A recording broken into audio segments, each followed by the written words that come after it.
আসসালামু আলাইকুম বন্ধুরা। বিভিন্ন রান্নার ক্ষেত্রে কিন্তু আমাদের টক দইটা খুবই প্রয়োজন হয়ে থাকে। এছাড়া আমরা কিন্তু মিষ্টি দই বানানোর ক্ষেত্রেও কিন্তু এই টক দইটা দই জমানোর বীজ হিসাবে ব্যবহার করে থাকি। তো সেই টক দই রেসিপি আজকে তোমাদের সাথে খুব সহজভাবে আমি শেয়ার করব। তো প্রথমে এখানে আমি হাফ কেজি পরিমাণ দুধ নিয়ে নিয়েছি। এখন এই দুধটাকে আমি জাল করে নেব। আর টক দই তৈরি করার ক্ষেত্রে কিন্তু দুধ টানানোর কোনো প্রয়োজন নেই। দুধটা ফুটে ওঠার পর 2-3 মিনিট জাল করলেই হয়ে যাবে। তো এটা জাল করে নিয়েছি আমি। এখন এটাকে আমি ঠান্ডা করে নেব, তবে যেন কুসুম গরম থাকে।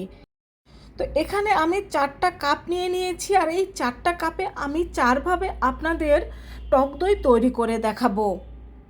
তো প্রত্যেকটা কাপেই কিন্তু আমি দুধ নিয়ে নিয়েছি। আর এখন আমি প্রথমে একটা কাপের মধ্যে দিয়ে দেব কাঁচামরিচ। আর এই কাঁচামরিচ আর শুকনো মরিচ দিয়ে যেই আমরা টক দইটা তৈরি করব, এই দুধটা কিন্তু অবশ্যই কুসুম গরমেই থাকতে হবে। আর আরেকটা কাপের মধ্যে দিয়ে দিচ্ছি শুকনো মরিচ। আর এই শুকনো মরিচের বোটাটা কিন্তু দুধের মধ্যে ভালোভাবে ডুবিয়ে দিতে হবে। এখন আর যে দুটো কাপ রয়েছে, একটার মধ্যে আমি দিয়ে দেব হাফ চা চামচ ভিনেগার। আর এই ভিনেগারটা দেওয়ার পরে কিন্তু এটাকে খুব আলতো হাতে নেড়ে দিতে হবে। ভিনেগার বা লেবু দিয়ে টক দই তৈরি করলে সেটা কিন্তু অবশ্যই ঠান্ডা দুধ নিতে হয়। এখানে কুসুম গরম দুধ নিলে কিন্তু ছানা কেটে যেতে পারে। তো হালকা হাতে এটাকে আমি মিশিয়ে নিচ্ছি। এখন আরেকটা কাপের মধ্যে আমি দিয়ে দেব লেবুর রস। এখানেও আমি কিন্তু হাফ চা চামচ পরিমাণে লেবুর রস দিয়ে দিয়েছি। আর এটাকেও আমি হালকা হাতে মিশিয়ে নেব।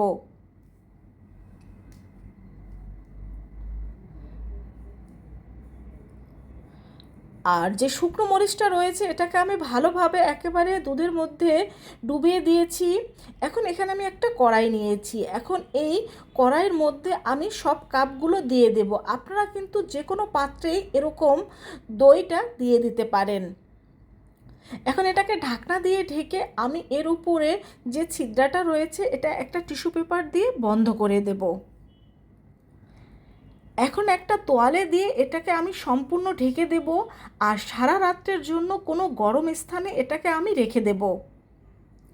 বর্তমানে যে গরম রয়েছে, যে কোনো জায়গায় কিন্তু এটাকে রেখে দিলে সহজেই জমে যাবে।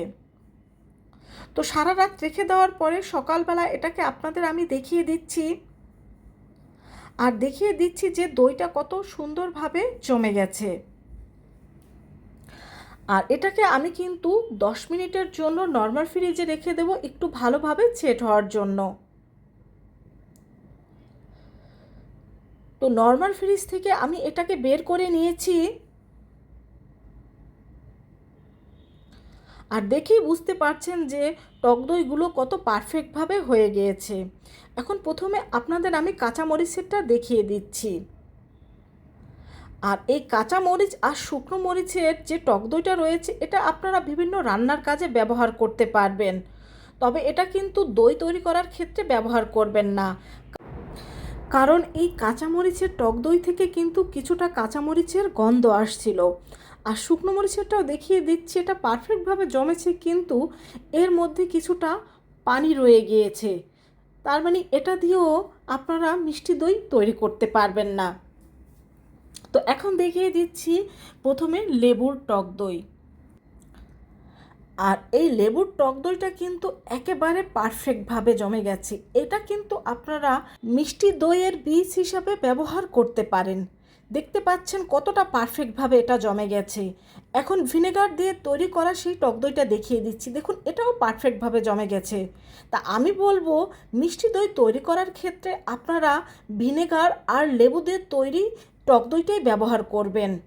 আর কাঁচামরিচ শুকনো মরিচের টক দইটা রান্নার যে কোনো কাজে ব্যবহার করতে পারবেন। তো আশা করি বন্ধুরা, তোমরা অবশ্যই শিখে গেছো কিভাবে টক দই তৈরি করবে।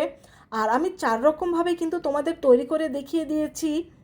ভালো লাগলে অবশ্যই আমাকে কমেন্ট করে জানাবে। আর টক দই প্রয়োজন হলে এখন বাজার থেকে না কিনে এরকম বাসায় তৈরি করে নেবে। সবাই ভালো থেকো। আল্লাহ হাফেজ।